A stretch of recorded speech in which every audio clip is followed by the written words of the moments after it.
à cette édition, des étudiants européens manifestent contre le changement climatique. Ils appellent à une réaction de l'Union européenne. Et puis aux États-Unis, la politique migratoire du président Donald Trump a été bloquée dans son élan. Les précisions dans quelques instants. Mesdames, Mesdemoiselles, Messieurs, bonsoir. Merci de suivre l'actualité sur Canal Vimkwega. Comme tous les mercredis, le traditionnel Conseil des ministres s'est tenu ce jour même au palais de Kosiama sous la présidence du chef de l'État, Rochmark Christian Kaboré. Le compte-rendu avec le ministre de la Communication, porte-parole du gouvernement, Rémi Fulgence Dandunou. Il est au micro de Jonas Tondé. Donc j'aimerais m'arrêter sur 3 dossiers. Il s'agit de dossiers essentiellement techniques. Au titre de la présidence du Faso, donc, nous avons pris un décret portant renouvellement du mandat de membre de la commission informatique liberté de Mme Ouedraogo Bonane Marguerite.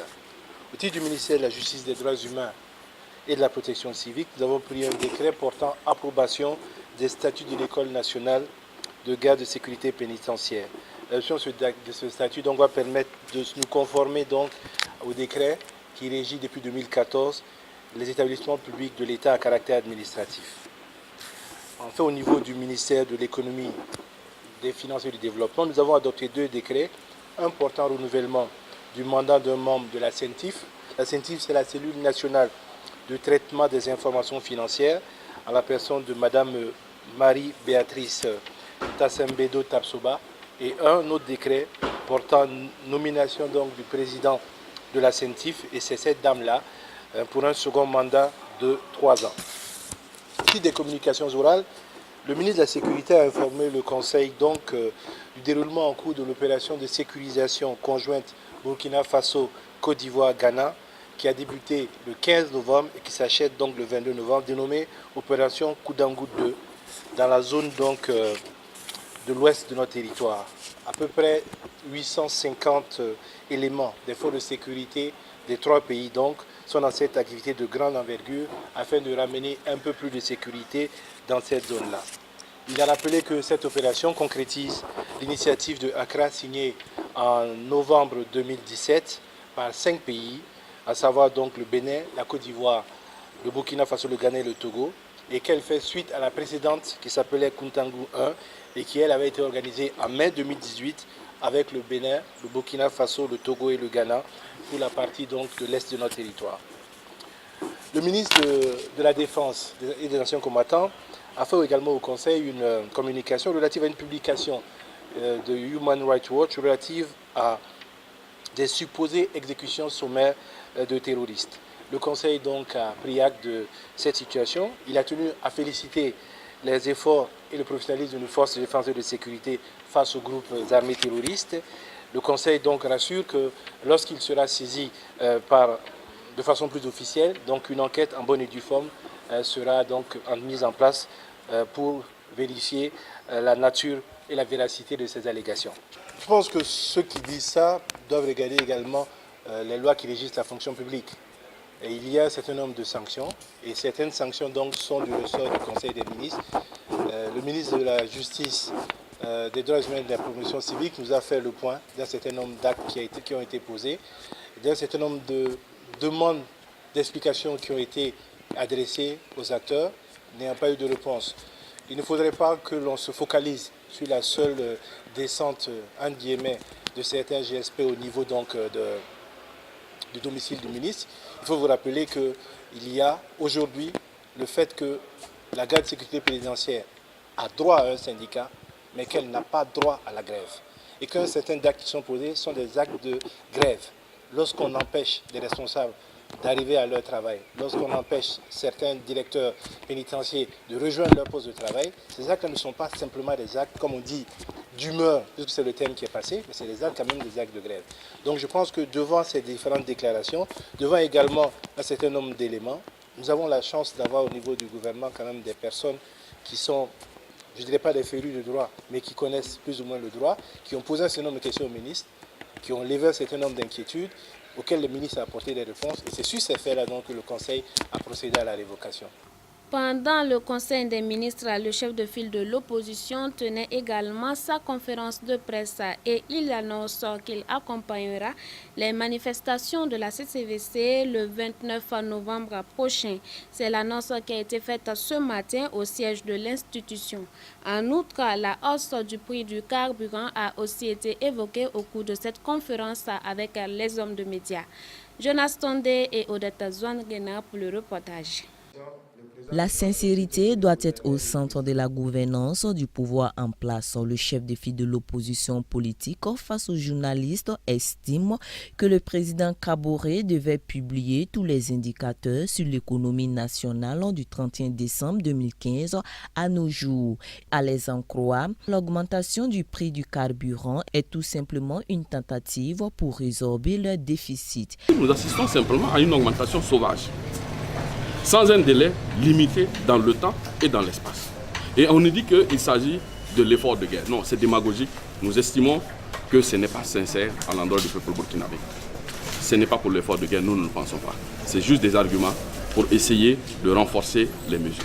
Face à cette décision, l'opposition salue la grève et les manifestations du 29 novembre initiées par la CCVC, la coalition nationale de lutte contre la vie chère, la fraude, l'impunité et pour les libertés. Les politiques saluent la justesse de cet appel à manifester lancé par la CCVC.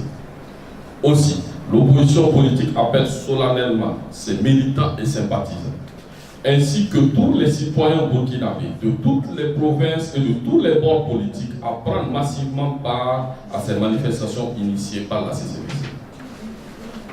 Ce en vue de contraindre nos gouvernants à entendre raison et à avoir enfin pitié du peuple burkinabé. S'agissant de la souscription lancée par le CFOP pour soutenir les forces de défense et de sécurité, il ressort que la somme de 3 375 000 francs CFA a été récoltée à cet effet et le CFOP assure que la somme sera versée aux bénéficiaires et que tout apport est toujours attendu. Nous ouvrons la page de l'actualité hors de chez nous. En Espagne, le déraillement d'un train régional a fait une victime mortelle. 133 passagers étaient à bord de ce train. Une personne a été tuée et 49 autres blessés, dont 5 sérieusement, dans le déraillement d'un train régional près de Barcelone. 133 passagers étaient à bord du train. Plusieurs victimes racontent que le conducteur du train a donné un coup de frein brutal avant que 2 des 6 wagons du train déraillent. L'accident a eu lieu dans la commune de Vacarisses, un petit village à 35 km au nord-ouest de la grande ville catalane. Le train reliait la ville de Manresa à Barcelone. Un glissement de terrain consécutif aux pluies diluviennes de ces derniers jours est à l'origine de l'accident. Le bilan des intempéries en Espagne fait état d'une femme de 83 ans morte noyée et d'importants dégâts matériels dans la région de Valence, ainsi qu'à Tenerife, où la mer s'est engouffrée dans plusieurs bâtiments à proximité du rivage. Je vous l'annonçais donc en titre, des étudiants en Europe protestent contre le changement climatique. Ils demandent une action de l'Union européenne. Suivez l'élément pour plus de précision. Une centaine d'étudiants de l'école européenne de Bruxelles ont protesté contre le changement climatique, réclamant une action de l'Union européenne. Il n'y a pas de plan B, ont-ils affirmé. Selon leurs professeurs, l'initiative a été prise par les étudiants et a été diffusée en direct dans leur pays d'origine. En tant qu'entité morale, le groupe Nissan pourrait faire l'objet de poursuites judiciaires après la brusque arrestation de son ancien patron Carlos Ghosn, qui reste jusque-là le PDG de Renault basé en France. Vous l'aurez donc compris, il s'agit là de l'affaire Carlos Ghosn qui a été arrêté hier à Tokyo. Suivez cet élément.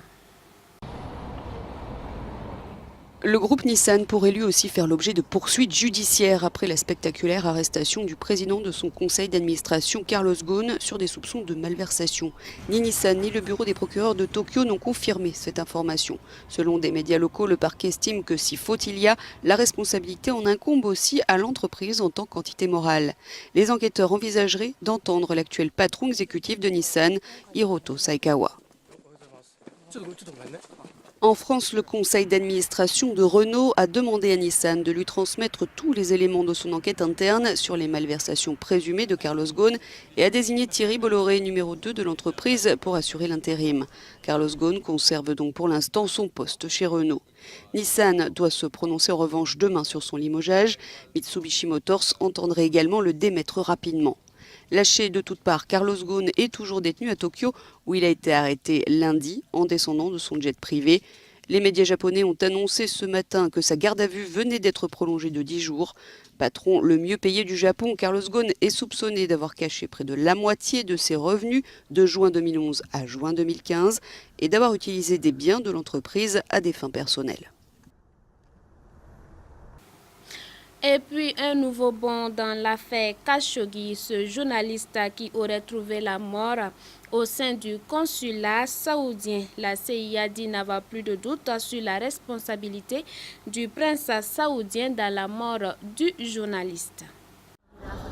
Donald Trump préfère préserver la relation entre Washington et Riyad que de renier le prince héritier Mohammed Ben Salman. Alors que les médias américains rapportent que la CIA n'a plus de doute sur la responsabilité du prince héritier saoudien dans le meurtre du journaliste Jamal Khashoggi, Trump affirme que les services de renseignement n'ont rien trouvé d'absolument certain et donne la priorité aux investissements américains.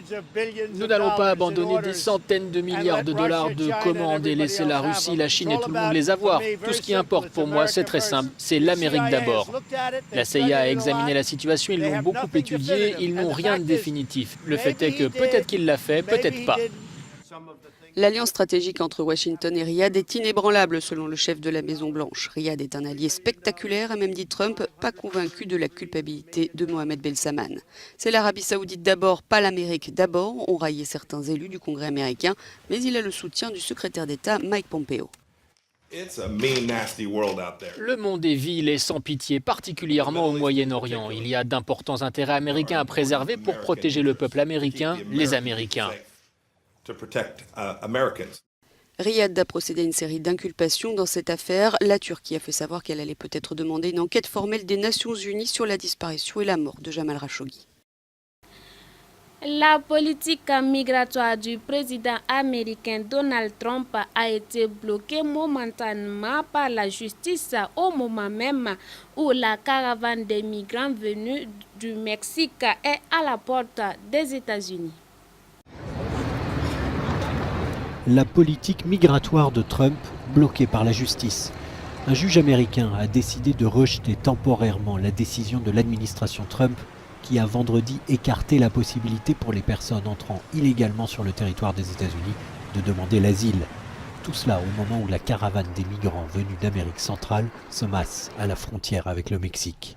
C'est un juge de San Francisco, saisi par des organisations de défense des droits civils, qui a pris cette décision courageuse au regard de l'intransigeance du président américain concernant l'immigration et valable jusqu'au 19 décembre, quand de nouvelles audiences auront lieu. 9000 militaires américains ont été déployés à la frontière mexicaine en prévision d'un possible passage en force des migrants sud-américains qui devrait être au moins 6000 dès ce mercredi. Voilà, c'était là le dernier élément de cette édition. J'ai été ravie de vous la présenter. Je vous retrouve demain à la même heure. Excellente suite de programme sur Canal Vimkera. Demeurez bénis en Christ Jésus.